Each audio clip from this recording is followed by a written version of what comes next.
وعلى آله وأصحابه أجمعين ومن تبعهم بإحسان إلى يوم الدين. أما بعد فأعوذ بالله من الشيطان الرجيم. بسم الله الرحمن الرحيم. استغفروا ربكم إنه كان غفارا يرسل السماء عليكم مدرارا ويمددكم بأموال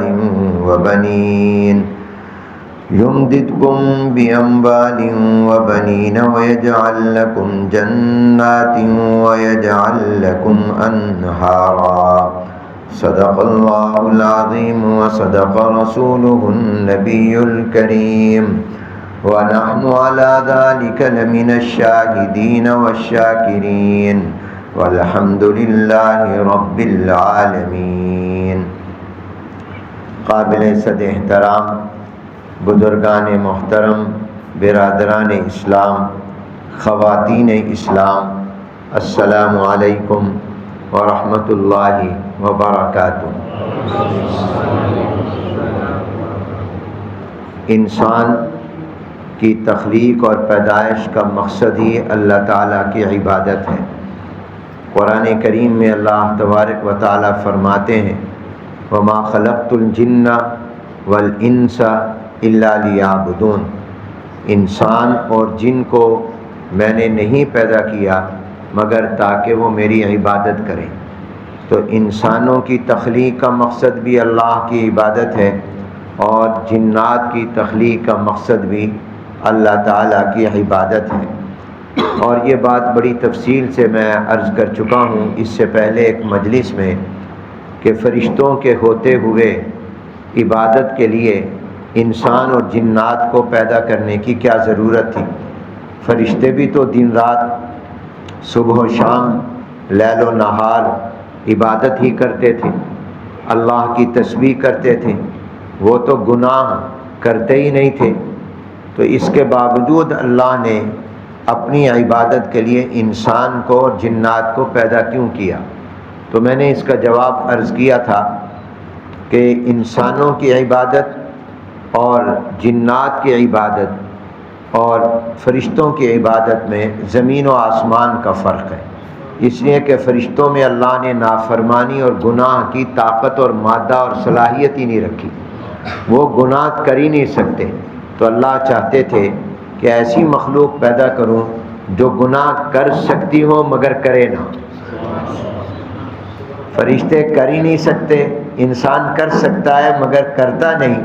تو اس کی عبادت یقیناً اعلیٰ درجے کی ہے. اور مثال سے بھی میں نے عرض کیا تھا کہ ایک نابینا یہ کہے کہ میں نے آج تک کسی اجنبیہ عورت کو نہیں دیکھا تو یہ کوئی کمال نہیں ہے. اور آنکھوں والا کہے کہ میں نے آج تک اس لڑکی کو نہیں دیکھا جس کو دیکھنا میرے لیے شرعاً جائز نہیں تو یہ کمال ہے. اس لیے کہا گیا کہ جوانی میں توبہ کرنا یہ پیغمبروں کی سنت ہے. بڑھاپے میں تو جب انسان کی طاقتیں ہی جواب دے جائیں اس وقت تو توبہ کر ہی لیتا ہے. لیکن اصل تو وہ زمانہ ہے کہ جب اس کا شباب، اس کی جوانی عروج پر ہو اور پھر وہ اپنی خواہشات کو کنٹرول کرے اور گناہ کے قریب بھی نہ جائے. تو یہ اصل میں کمال ہے. در جوانی توبہ کردن شیوائے پیغمبری. تو انسانوں کی تخلیق کا مقصد اللہ تعالیٰ کی عبادت ہے.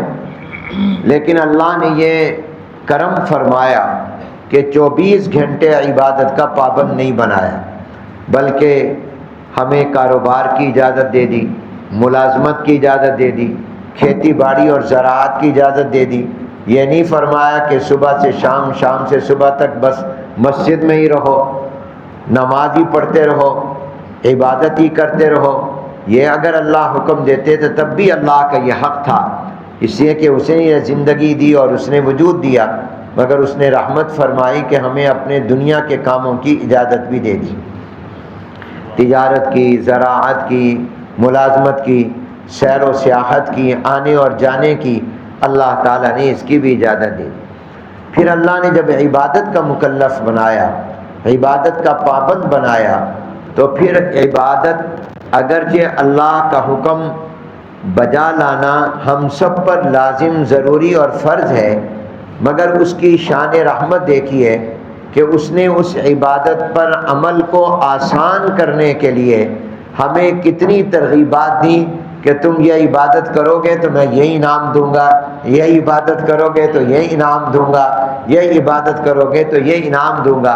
اگر اللہ تعالیٰ یہ نہ بھی فرماتے تب بھی ہم اللہ کے بندے ہیں، ہم اللہ کے حکم کے پابند تھے، اور ہمارے لیے اللہ کے حکم کو بجا لانا، فرما برداری اور اطاعت کرنا ضروری تھا، مگر اس کی رحمت دیکھیے کہ اس نے یہ فرمایا کہ تم اگر یہ عبادتیں کرو گے تو میں تمہیں دنیا میں یہ انعام دوں گا، قبر میں یہ انعام دوں گا، اور آخرت میں یہ انعام دوں گا۔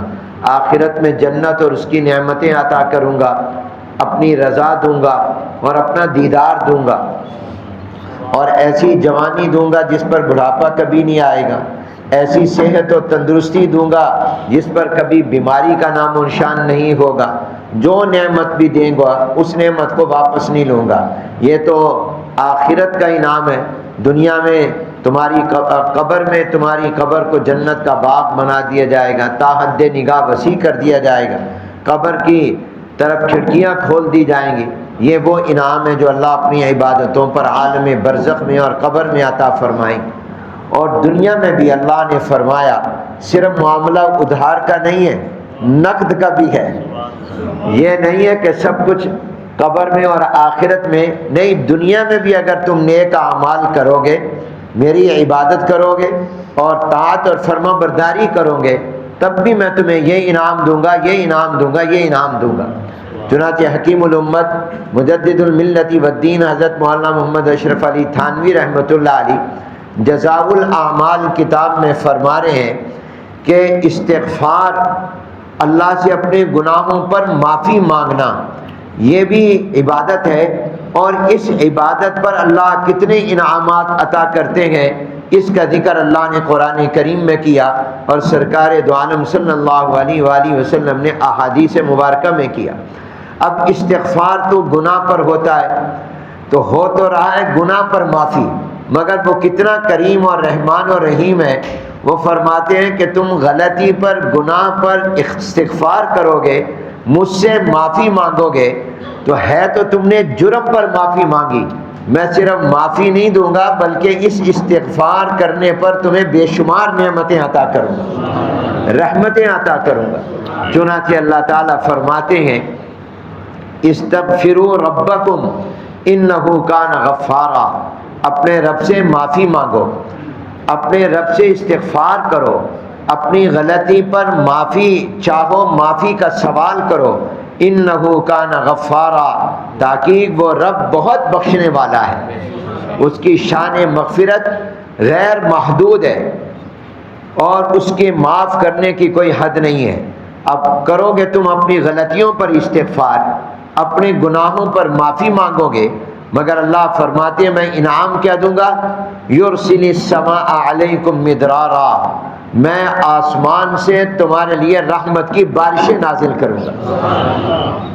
اور ظاہر ہے کہ جب آسمان سے باران رحمت برسے گا اور استغفار پر برسے گا، تو آپ بتائیے کہ اس باران رحمت سے مجھے اور آپ کو اور اللہ کی مخلوق کو کتنے فائدے اور نفع حاصل ہوں گے۔ آپ کی زمینوں میں اور آپ کے باغات میں، آپ کے کھیت میں پیداوار ہوگی، اور وہ پیداوار خوراک کی شکل میں آپ کے کام آئے گی۔ وہاں جانوروں کی خوراک ملے گی، وہ جانور جن پر تم اپنا سامان اور بوجھ لاتے ہو، جن جانوروں سے تم کام لیتے ہو، جن جانوروں پر تم سواری کرتے ہو، اور جن جانوروں کا تم دودھ پیتے ہو، باران رحمت کے برسنے سے جہاں تمہیں اپنی خوراک ملے گی وہاں تمہیں تمہارے جانوروں کی خوراک بھی دیں گے۔ اور یہ دی کس پر؟ استغفار پر۔ وہ کیسا رحمان رحیم ہے۔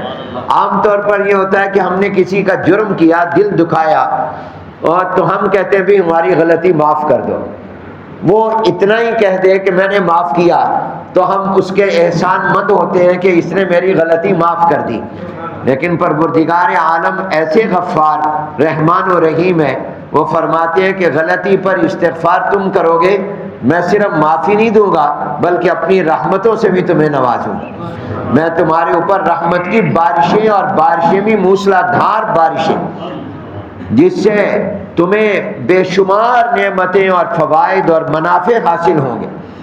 اس لیے جب قحط ہو اور بارش کی ضرورت اور بارش نہ آ رہی ہو تو اس کا طریقہ قرآن میں اللہ نے یہ بتا دیا کہ بارش کا نہ آنا، قحط کا پڑ جانا اور ضرورت کے وقت میں بارش کا نہ ہونا یہ انسانوں کے گناہوں کی وجہ سے ہوتا ہے. تو اس وقت میں کسی اور کو ملامت کرنے یا برا بھلا کہنے، یوں کہنے کی بجائے کہ یہ حکومت بڑی منحوس ہے، یہ ہمارے حکمران بڑے منحوس ہیں، یہ فلاں کی نحوست ہے بارش نہیں آ رہی، نہیں، اپنا احتساب کرو کہ ہمارے گناہوں کی شامت تو کہیں نہیں ہے اور اللہ سے استغفار کرو.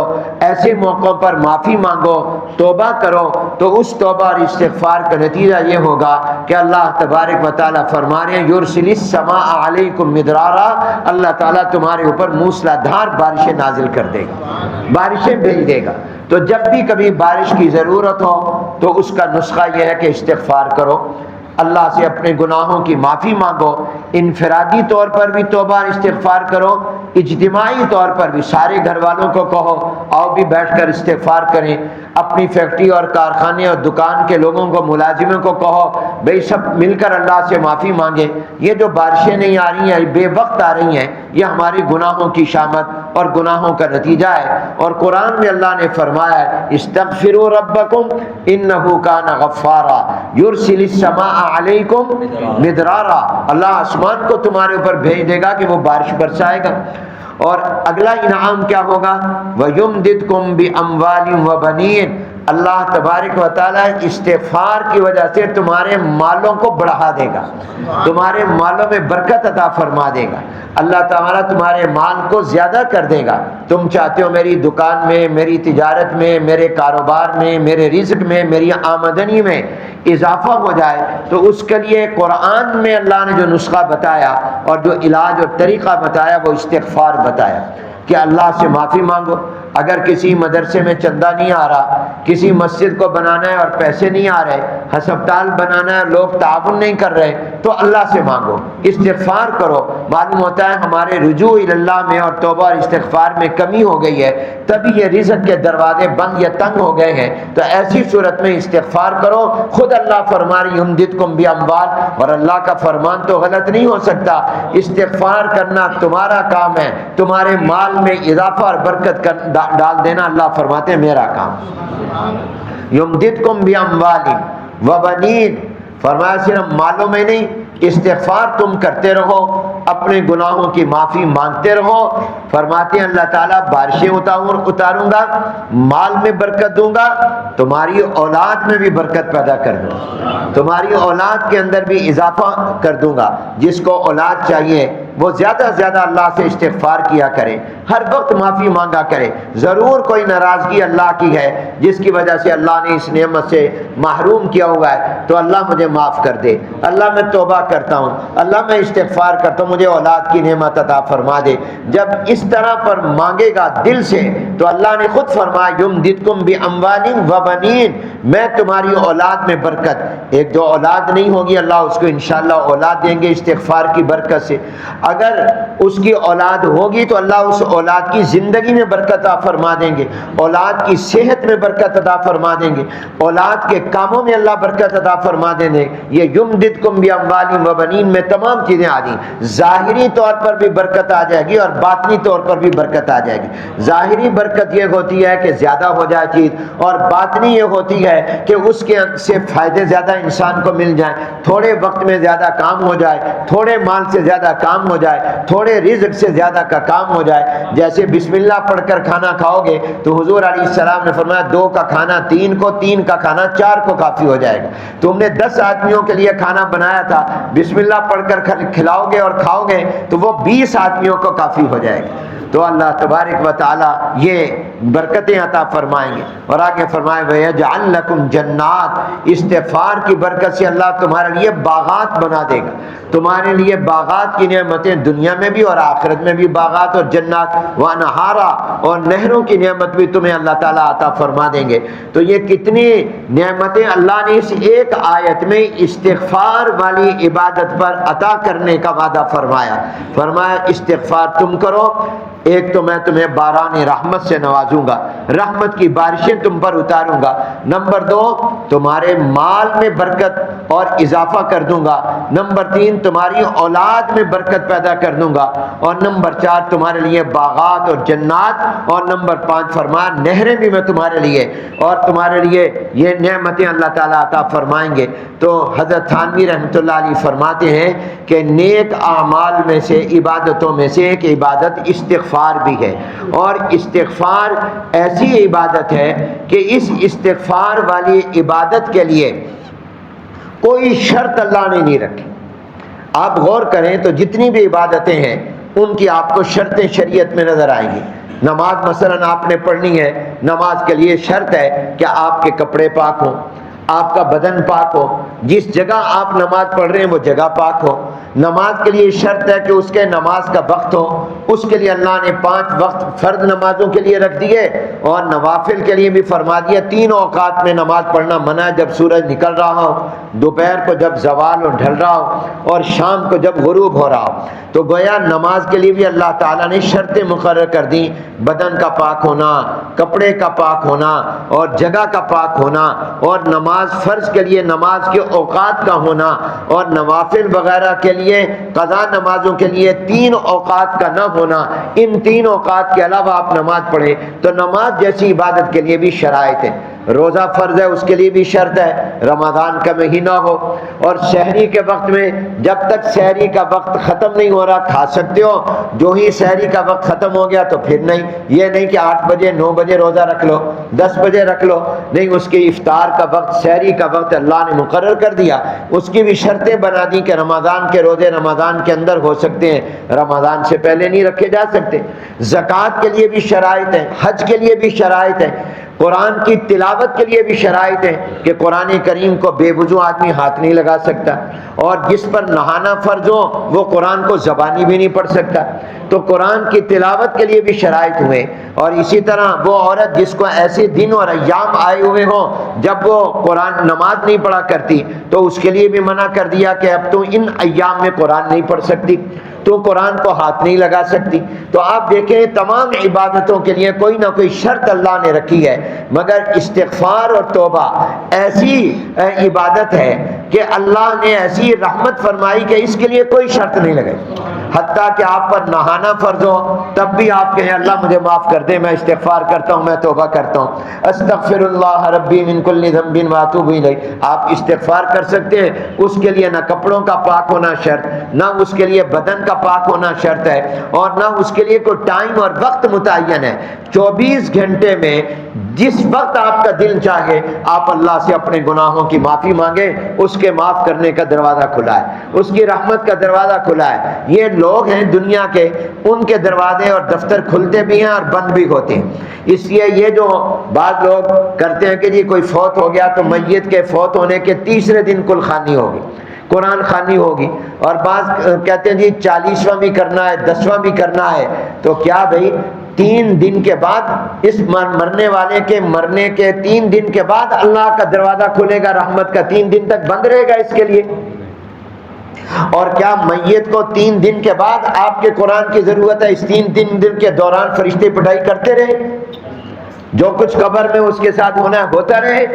تو یہ اپنی طرف سے دن مقرر کر لینا اور اس کے اندر جا کے کہنا جی قرآن پڑھیں گے اور یہ قرآن خوانی کریں گے اور اجتماع کریں گے اور صدقہ خیرات کریں گے، یہ بدعت ہے، یہ غلط ہے، یہ عقل کے بھی خلاف ہے۔ اس لیے کہ مرنے والا جب چلا گیا تو اس کو تو قبر میں ہر وقت ضرورت ہے کہ آپ اس کے لیے دعا کریں، ہر وقت ضرورت ہے کہ آپ اس کو ثواب پہنچائیں صدقہ خیرات کر کے۔ اب اس کے لیے دن مقرر کر دینا، گویا 3 دن کے بعد یا 10ویں دن یا 40ویں دن جا کر اس کے لیے اللہ کی رحمت کا دروازہ کھلے گا، پھر پہلے نہیں کھلے گا، گویا اللہ کا دربار بند ہے۔ یہی تو وہ دربار ہے جو ہر وقت کھلا رہتا ہے۔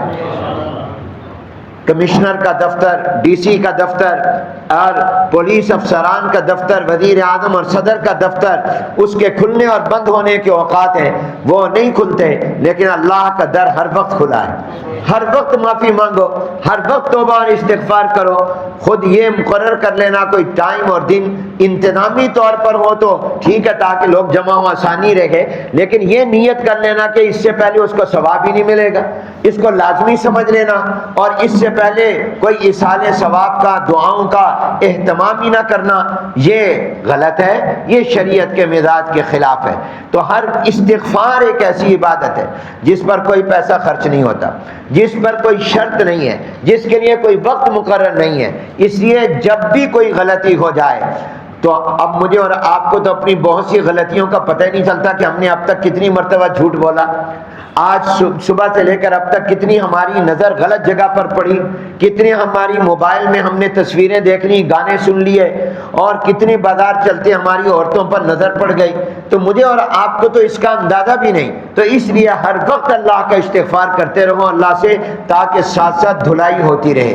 یہ استغفار اور توبہ صابن اور شیمپو کی طرح ہیں، جیسے کپڑا اور بدن میلے ہو جائیں، کئی لوگ کتنی مرتبہ دن میں ہاتھ دھوتے ہیں کہ ابھی میرے ہاتھوں پر کوئی میل لگ گئی ہوگی، تو اسی طرح ہمارے اندر دل پر بھی تو میل لگتی ہے جو ہم گناہ کرتے ہیں، یہاں بھی تو سیاہ داغ اور دھبے لگتے ہیں، اس کا صابن توبہ ہے، اس کا صابن استغفار ہے، اس کا شیمپو یہ استغفار اور توبہ ہے۔ تو اس لیے چلتے پھرتے اٹھتے بیٹھتے استغفار کرتے رہو۔ سرکار دو عالم صلی اللہ علیہ وسلم کی تو یہ بھی سنت ہے، آپ نے تو یہ تعلیم بھی دی ہے کہ عبادت کے بعد بھی استغفار کرو، عبادت کے بعد بھی توبہ کرو۔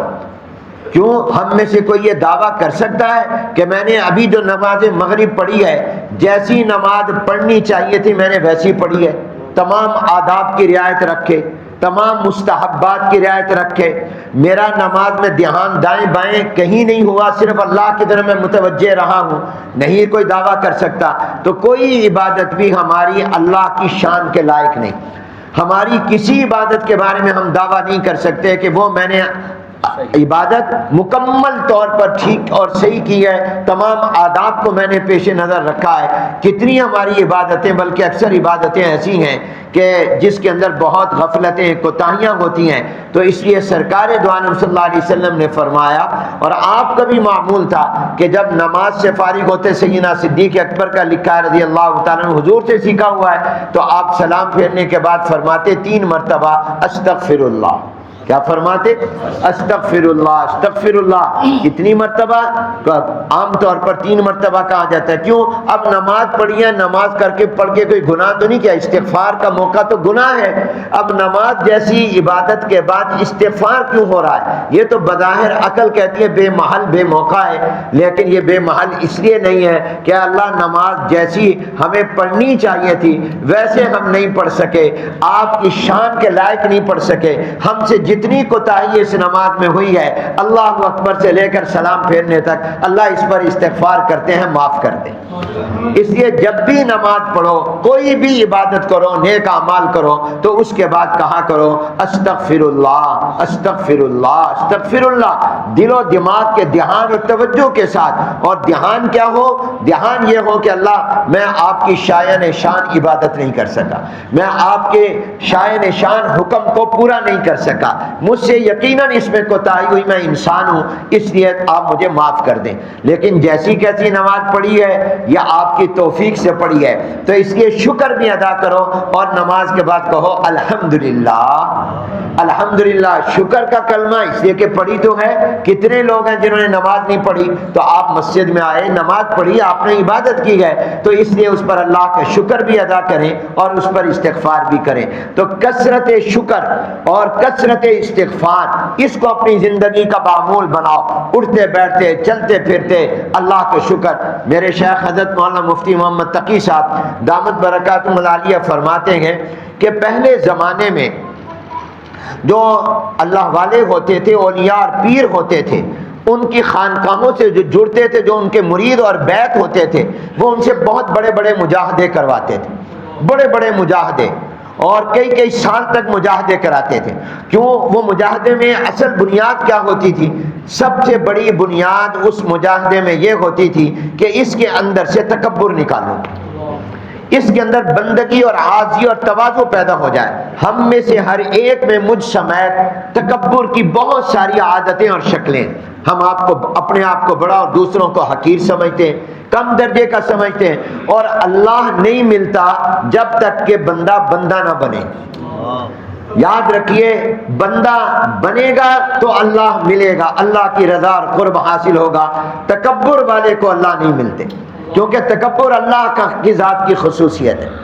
اللہ فرماتے ہیں کہ بڑائی یہ میری چادر ہے، کوئی مجھ سے چھین کر دکھائے تو چھیننا کیسے چھینے گا؟ یہ بڑائی تو میری عظمت کے لائق، یہ میری شان کے لائق ہے.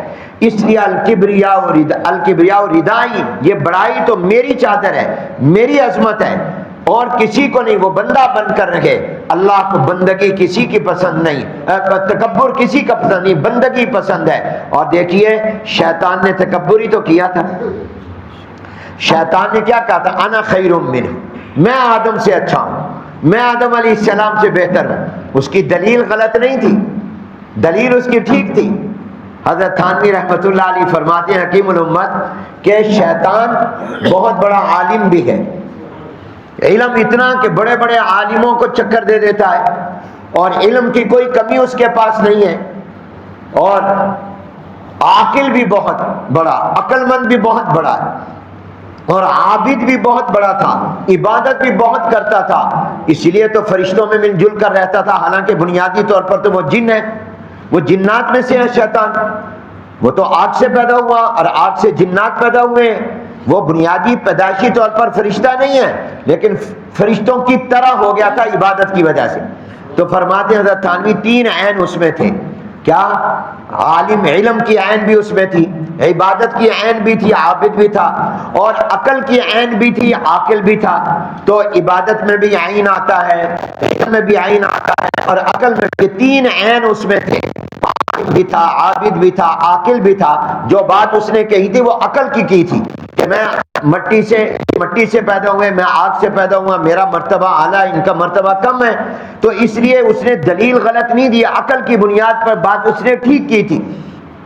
لیکن فرماتے ہیں کہ چوتھی عین نہیں تھی، اور چوتھی عین یہ کہ عارف نہیں تھا. اللہ کی معرفت اور پہچان اس کو نہیں تھی. جس کو اللہ کی معرفت ہو جاتی ہے، اللہ کی ذات کی پہچان ہو جاتی ہے، پھر اس کے دل میں اللہ کا عشق اور محبت آ جاتا ہے. پھر وہ یہ نہیں دیکھتا کہ حکم کیا دیا جا رہا ہے، وہ یہ دیکھتا ہے حکم دینے والا کون ہے. پھر وہ یہ نہیں دیکھتا کہ مجھے کہا جا رہا ہے میں سجدہ کروں آدم کو، اور یہ تو مٹی سے اور میں آگ سے پیدا ہوا. پھر وہ یہ دیکھتا ہے کہ حکم دینے والا وہ ہے جس نے مجھے پیدا کیا ہے. اس نے حکم کو دیکھا، حکم دینے والے رب کو نہیں دیکھا. اس نے یہ نہیں دیکھا کہ یہ کہنے والا کون ہے، اللہ مجھے کہہ رہے ہیں. تو اس کے اندر معرفت کی عین نہیں تھی، عارف نہیں تھا، اللہ کو پہچانتا نہیں تھا. اور فرشتے اللہ کو پہچانتے تھے کہ اللہ کیا ہے. اس لیے جو ہی اللہ نے حکم دیا انہوں نے یہ خیال نہیں کیا کہ یہ حکم کیا دیا جا رہا ہے، اور وہ یوں نہیں کہا کہ ہم تو نور سے پیدا ہوئے، ہم تو سب سے اعلیٰ درجے کی چیز سے پیدا ہوئے، فوراً سجدے میں پڑ گئے. انہوں نے یہ خیال کیا کہ حکم دینے والا اللہ ہے جس نے ہمیں بھی پیدا کیا ہے. انہوں نے حکم کو نہیں، حکم ایک آیا سیٹھ رائے گنج میں اور آ کر کہنے لگا بزرگوں سے کہ یہ شہزادہ تھا، کام کو دیکھا، خوش ہوا کہ یہ چیک بک پڑھی ہے، یہ چیک پر جتنی رقم چاہو لکھ لو.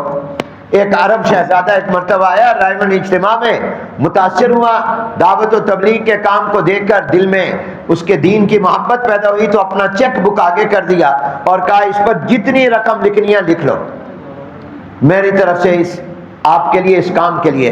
تو بزرگوں نے کہا ہمیں چیک نہیں چاہیے، چیک والا چاہیے. یہ چیک اپنے پاس رکھیں، آپ کو مبارک، آپ وقت دیں، چلا لگائیں. آپ ہمیں چاہیے، ہمیں چیک نہیں چاہیے، چیک والا چاہیے.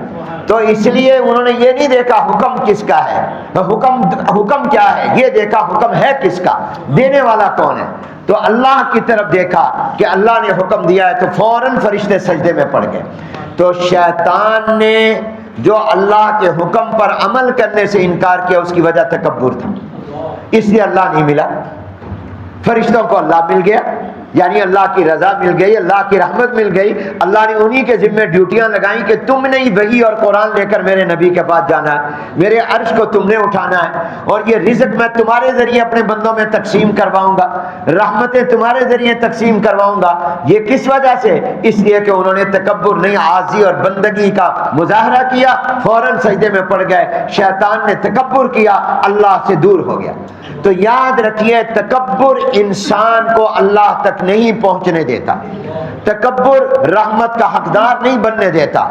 سب سے پہلا گناہ تکبر کا اسی شیطان نے کیا اور ملعون ہو گیا، رحمت سے دور ہو گیا۔ لیکن علم اس کا اتنا تھا کہ اس علم کی وجہ سے یہ جانتا تھا کہ میں نے اللہ کی بات نہیں مانی اور اللہ مجھ پر ناراض ہے، مگر یہ ذات ایسی ہے کہ اس سے دعا کرو تو یہ دعا ضرور قبول کر لیتی ہے۔ تو فوراً کہا ربی انذرنی الی یوم یبعثون۔ اس وقت میں بھی یہ شیطان کا علم ہی تو تھا کہ کہتا ہے اللہ مجھے قیامت تک کی مہلت دے دے، لمبی زندگی دے دے۔ اللہ نے اس کو لمبی زندگی دے دی۔ اب تک شیطان زندہ ہے۔ تو اس وقت میں بھی دعا، میرے دادا استاد العلماء مولانا خیر موسیٰ رحمۃ اللہ علیہ فرماتے تھے، لوگوں جب شیطان اللہ کا نافرمان بنا ہوا ہے اور اللہ کا حکم نہیں مانا، سجدہ نہیں کیا آدم کو، اس وقت کی دعا بھی شیطان کی اللہ نے قبول کر لی۔ تم تو اللہ کے بندے ہو، تمہاری دعا کیسے اللہ رد کریں گے؟ تم مانگو تو صحیح۔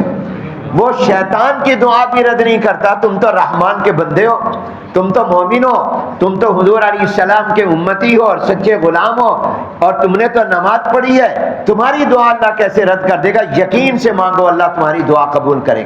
میں عرض یہ کر رہا تھا کہ تکبر یہ سب سے بڑی رکاوٹ ہوتی ہے انسان کے اللہ والا بننے سے، اللہ کی رحمت کا حقدار بننے سے۔ اسی نے شیطان کو لعین، مردود اور ملعون کر دیا، اور فرشتوں کو تواضع نے، عاجزی نے، عبدیت نے، بندگی نے اللہ کی رحمت کے قریب کر دیا۔ تو بندگی تو چنانچہ خانقاہوں میں اللہ والے بزرگ پہلے مجاہدے کراتے تھے، اور مجاہدے کیوں کراتے تھے؟ تاکہ ان کے اندر سے تکبر نکل جائے۔ جو کچھ بھی ان کو ہم کہیں گے، ان کے لیے عمل کرنا تب آسان ہوگا جب ان میں عاجزی ہوگی۔ آج ہم لوگوں کو قتل کیوں کرتے ہیں؟ تکبر ہے۔ ہم لوگوں کی دکانوں پر قبضہ، زمینوں پر، جائیدادوں پر قبضہ، لڑائیاں جھگڑے کیوں کرتے ہیں؟ اپنے آپ کو بڑا سمجھتے ہیں، یہ میرا کیا کر لے گا، یہ میرا کیا بگاڑ لے گا، میں طاقتور، میرے پاس یہ، میرے پاس پیسہ، میرے پاس دولت، میں جج کو خرید لوں گا، عدالت کو خرید لوں گا، میں پولیس کو خرید لوں گا، تھانے خرید لوں گا۔ یہ تمام چیزوں کی بنیاد تکبر ہوا کرتا ہے۔ اس لیے اللہ والے اپنے مریدوں اور بیعت کرنے والوں کی سب سے زیادہ جو ان کو مشق کراتے ہیں، وہ اس بات کی کراتے ہیں، ایسی ڈیوٹیاں لگاتے ہیں جس سے ان کے دل سے تکبر نکل جائے اور ان میں تواضع اور عاجزی پیدا ہو جائے۔ جب عاجزی آ جائے گی تو پھر ان کے لیے آگے عمل کرنا، اللہ تک پہنچنا آسان ہو جائے گا۔ قاری طیب صاحب رحمۃ اللہ علیہ حضرت تھانوی رحمۃ اللہ علیہ کی خدمت میں گئے اور بیعت ہوئے، مرید ہوئے خانقاہ میں، تو حکیم الامت حضرت تھانوی رحمۃ اللہ علیہ نے سوچا یہ صاحبزادہ ہے اور بڑے دارالعلوم دیوبند کے محتمم کا بیٹا ہے اور حضرت نانوتوی رحمۃ اللہ علیہ کا پوتا ہے، تو اس کے دماغ میں صاحبزادگی ہوگی۔ تو فرمایا طیب تمہاری ڈیوٹی یہ ہے کہ ہماری خانقاہ اور مسجد میں جتنے لوگ آیا کریں ان سب کی جوتیاں سیدھی کر کے رکھا کرو، ان سب کی جوتیاں سیدھی کر کے رکھا۔ آج اگر آپ میں سے ہم کسی کو کہیں یا کوئی ہم سے کہے کہ حنیف لوگوں کی جوتیاں سیدھی کر کے رکھا کرو، ہماری طبیعت پر کیا گزرے گی؟ وہ قاری طیب صاحب کے دل میں بھی آیا ہوگا، میں ان کا استاد زادہ، میرے والد اور میرے دادا ان سے، یہ ان کے استاد، انہوں نے ان سے، اور مجھے لگا دیا، اور میں دارالعلوم دیوبند کے محتمم کا بیٹا، کتنی بڑی شخصیت کا صاحبزادہ، اور مجھے کہا کہ جوتیاں، اب جن کی جوتیاں ٹھیک کرنی ہے اس میں کئی عام لوگ بھی تو ہوں گے، کئی چور بھی ہوں گے، نماز پڑھنے وہ بھی آ جاتے ہوں گے، تو اس لیے مجھے کہا، تو انہوں نے کہا کہ میں نے شیخ کا حکم تھا، پیر کی بات ماننی تھی، اس لیے کہ اس میدان میں بات ماننے بغیر بات نہیں بنتی۔ آپ کو اپنے پیر سے محبت سب سے زیادہ ہو اور پیر کی بات کو آپ سب سے اوپر رکھیں، بشرطے کہ شریعت کے مطابق ہو، شریعت کے خلاف ہو تو بالکل نہیں، پھر کسی کی نہیں ماننی۔ شریعت کے خلاف باپ کی بات نہیں ماننی، شریعت کے خلاف بات ماں کی نہیں ماننی، شریعت کے خلاف بات ہو تو بیوی اور بیٹوں اور اولاد کی بھی نہیں ماننی، پیر کی بھی نہیں ماننی، استاد کی بھی نہیں ماننی۔ حضور علیہ السلام نے قانون بتا دیا، لا طاعت لمخلوق فی معصیت الخالق، کوئی ایسا کام جس سے اللہ کی نافرمانی ہو مخلوق کا کوئی آدمی کہے نہیں ماننی، وزیر اعظم کہے نہیں ماننی، صدر کہے نہیں ماننی، جو شریعت کے خلاف ہو، قرآن و سنت کے خلاف ہو۔ تو فرما دیا وہ بات نہیں مانی۔ اب یہ بات تو پیر کی ہر وہ بات مانو جو شریعت کے مطابق ہو۔ اب یہ اصلاح کے لیے فرمایا جوتیاں سیدھی کیا کرو۔ قاری طیب صاحب رحمۃ اللہ علیہ فرماتے میرے اوپر بوجھ تو بہت ہوا کہ کہاں میں صاحب زادہ، ان کا استاد زادہ، اور بڑی نفیس مزاج کے تھے قاری طیب صاحب، اور مجھے کہا جوتیاں ٹھیک کیا کرو۔ تو میں جوتیاں تو ٹھیک کرتا، لیکن جو نئی نئی جوتیاں ہوتی ہیں صاف ستھری ہوتی ہیں ان کو تو میں سیدھا کر کے رکھتا تاکہ نکلنے والے کے نے جدھر اس کا رخ ہو ادھر میں جوتیاں ٹھیک کر کے رکھوں۔ لیکن جو جوتیاں ذرا میلی ہوتی، پرانی ہوتی، خراب ہوتی، ان کو میں ہاتھ نہ لگاتا۔ ایک دن حضرت کی نظر پڑ گئی حکیم الامت تھانوی رحمۃ اللہ علیہ، کہا مولوی طیب کیا کر رہے ہو؟ کہا حضرت آپ کا حکم ہے تو اس لیے میں جوتیاں ٹھیک کر کے رکھ رہا ہوں۔ آپ نے فرمایا تھا، فرمایا میں نے یہ کہا تھا کہ نئی اور اچھی جوتیوں کو ٹھیک کرو، یا میں نے مطلقاً کہا تھا؟ میں نے کوئی فرق کیا تھا؟ تو پھر تم کیوں فرق کر رہے ہو؟ یہ جو خراب اور پرانی جوتیاں ان کو بھی ٹھیک کر کے رکھا کرو۔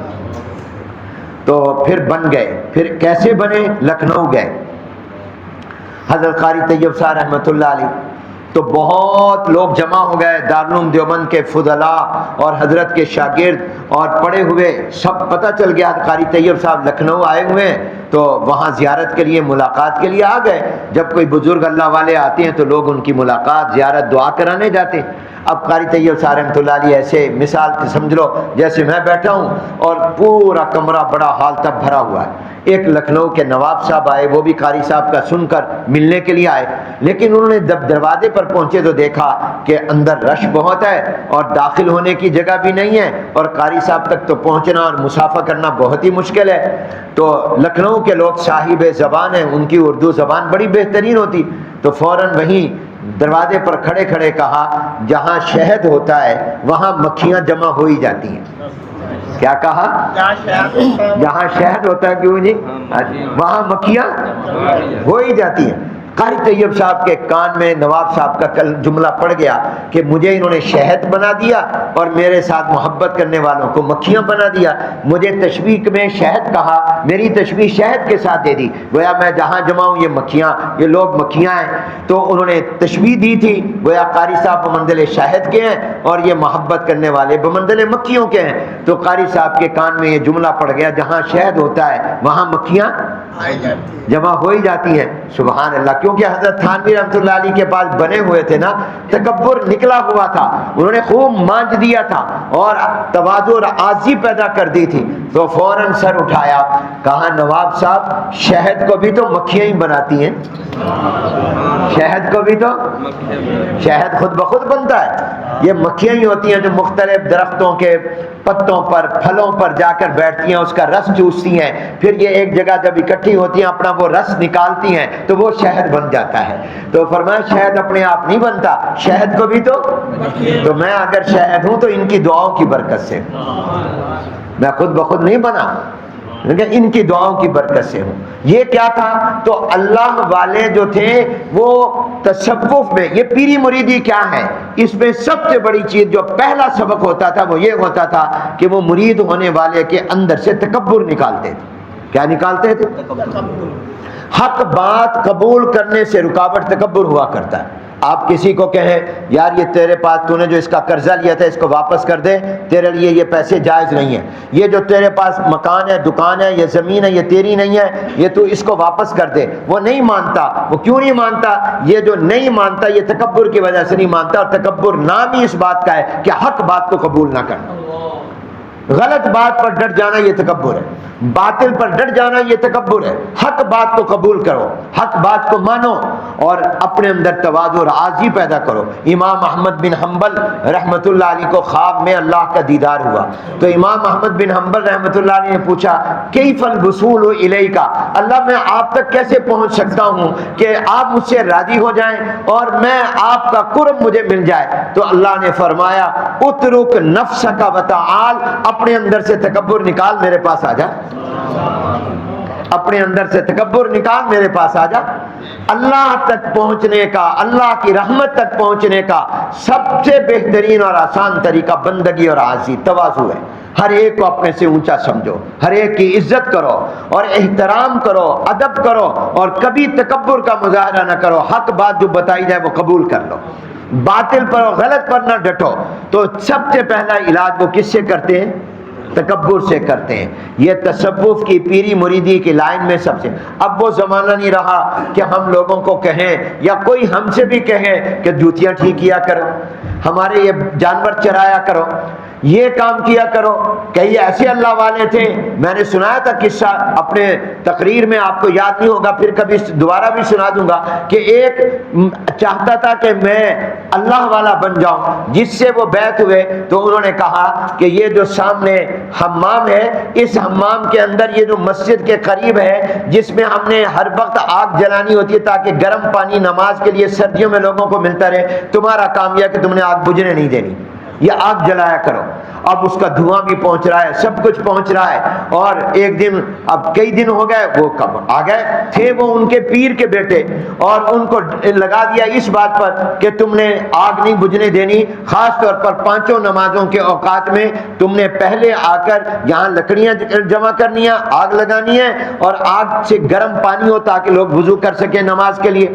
اب کچھ عرصہ گزرا تو اپنی ایک خادمہ کو کہا, جو کوڑا اٹھا کر بھنگن کو کہا ذرا ادھر سے جانا, تھوڑا سا اس کے قریب کے پاس سے گزرنا, پھر اس کا جو جواب آئے تو مجھے بتانا.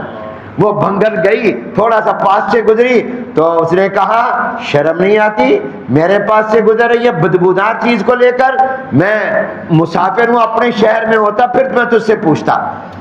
اب اس نے واپس آ کر کہا حضرت جی میں پاس سے گزری اور اس نے یہ کہا اچھا ابھی بھی اندر تکبر موجود ہے. کچھ عرصے کے بعد, ابھی چلانے, ابھی اس کو اس کام پر لگے رہنے دو, کچھ عرصے کے بعد کہا اسی بنگن کو آج جب جانا تو اور ذرا قریب سے گزرنا, تھوڑا سا کوڑا اس پر گرا بھی دینا, پھر مجھے بتانا وہ کیا کہتے ہیں. گئی, تھوڑا سا اور قریب ہو کے گزری, وہ بیٹھے تھے, پاس سے گزری اور تھوڑا سا اپنے ٹوکرے کو یوں بھی کر دیا, وہ تھوڑا سا اس کے اوپر گندگی گر بھی گئی. تو غصے کی آنکھوں سے دیکھا, زبان سے کچھ نہیں کہا. اس نے آ کر بتایا کہ آج زبان سے کچھ نہیں کہا, برا بلا نہیں کہا, غصے سے ضرور میری طرف دیکھا. کہا ابھی بھی کسر ہے, ابھی بھی اندر کا پورا نکلا نہیں ہے انسان, اندر کا تکبر نہیں نکلا. پھر اس کو کہا اب تم جانا تو جا کر اب کو پاس سے گزرنا اور پورا ہی اس کے اوپر پھینک دینا, جتنا وہ یوں ظاہر کرنا کہ جیسے تم گرنے لگی ہو, اور تم پورا ٹوکرا یہ گند کا جو اٹھا کے لائی ہو اس کے اوپر ڈال دینا, پھر مجھے بتانا آ کر کیا ہوا. اس نے ایسا ہی کیا تو اس نے فوراً کھڑے ہوئے اور کہا تجھے چوٹ تو نہیں لگ گئی, وہ نیچے گر گئی نا, کہا تجھے چوٹ تو نہیں لگ گئی, تو تکلیف تو نہیں ہو گئی. اس نے آ کر بتایا, پھر بلایا اور بلا کر کہا اب میں تمہیں وہ دولت جو آپ کے والد نے مجھے دی تھی میں تمہیں دیتا ہوں. کیوں؟ اب تمہاری اصلاح ہو گئی. اب آج یہ زمانہ نہیں ہے. آج کون سا مرید ہے جو اس کے لیے تیار ہوگا اور اتنا وقت لگائے گا؟ کئی لوگ آتے ہیں جی مرید کر لو, اب ان مریدوں کو کہیں جی یہ ان کے اندر کے انسان کی اصلاح کریں, وہ اگلے دن آئے گا ہی نہیں. یہ زمانہ نہیں رہا مجاہدوں کا. اس کے لیے پھر بزرگوں نے طریقے بتائے, سبحان اللہ, شارٹ کٹ راستے بتائے. وہ شارٹ کٹ راستہ یہ بتایا کہ استغفار کی, شکر کی اور دعا کی کثرت کیا کرو. پھر وہ یہ سبق دے دیتے ہیں کہ جو بھی نعمت ملے اس پر اللہ کا شکر کرو. جب تم شکر کی عادت بنا لو گے تو تمہارے دماغ سے تکبر نکل جائے گا, تم اس نعمت کو اپنا کمال نہیں سمجھو گے, اللہ کا فضل سمجھو گے. یہ بھی تکبر کا علاج ہے, کیونکہ مجھے جو بھی نعمت ملی ہے, مثال کے طور پر مجھے گاڑی مل گئی مجھے اللہ نے پیسے دے دیے، مجھے اللہ نے اچھے کپڑے دے دیے، اچھی دکان گھر دے دیا، اب میں اس پر شکر ادا کروں گا تو یہ بھی میرے تکبر کا علاج ہو گیا کہ گویا میں اس کو اپنی محنت اور کمائی اور اپنا کمال نہیں سمجھ رہا، اللہ کا انعام سمجھ رہا ہوں۔ تو فرمایا اب تم اس کی جگہ جوتیاں کیا سیدھی کرو گے، شکر کی کثرت کیا کرو، ہر نعمت پر اللہ کے شکر ادا کرو۔ اور کتنی چیزیں انسان مانگتا ہے، وہ پاس نہیں ہے، چاہتا ہے، اس کے لیے دعا مانگو۔ جب اللہ سے دعا کرو گے گویا تکبر کا علاج ہو رہا ہے کہ اللہ یہ میرے بس میں نہیں ہے، تیرے بس میں، مجھے دے دے۔ تو جو مانگ رہا ہو اس کو تکبر کہاں آئے گا، اس کے اندر تو عاجزی، بندگی اور عبدیت ہوگی کہ اللہ مجھے یہ چاہیے، مجھے دے دے، اولاد نہیں ہے تو دے دے، فلاں چیز دے دے۔ تو مانگنے کی عادت ڈالو، شکر کی عادت ڈالو، اس سے تمہارے اندر عاجزی اور عبدیت پیدا ہوگی، تکبر کا علاج ہوگا۔ اور استغفار کرو، استغفار مجرم کرتا ہے۔ جب اٹھتے بیٹھتے کہو گے اللہ مجھے معاف کر دے، اللہ مجھے معاف کر دے، نماز پڑھ کر بھی کہو گے اللہ معاف کر دے، تو اس کی وجہ سے نتیجہ کیا ہوگا؟ جب اپنے آپ اس استغفار کی کثرت سے اپنے آپ کو مجرم سمجھو گے، جب مجرم سمجھو گے تو پھر دل میں تکبر نہیں آئے گا، عاجزی اور تواضع پیدا ہوگی۔ یہ استغفار تکبر کا علاج بھی ہے، اور استغفار سے اللہ کی طرف تعلق بھی ہوتا ہے، اور استغفار سے اللہ کی نعمتیں اور رحمتیں بھی ملتی ہیں۔ باران رحمت برستا ہے، مال میں برکت، اولاد میں برکت، باغات اور نہریں، اللہ تعالیٰ یہ نعمتیں دنیا اور آخرت کی دیتے ہیں استغفار کی برکت سے۔ اللہ ہمیں کثرت استغفار کی توفیق عطا فرمائے۔ اب قبلہ رخ ہو کر ذرا اللہ کو یاد کر لیں۔ عجب ہے پورنوار خیر المدارس، خدا کا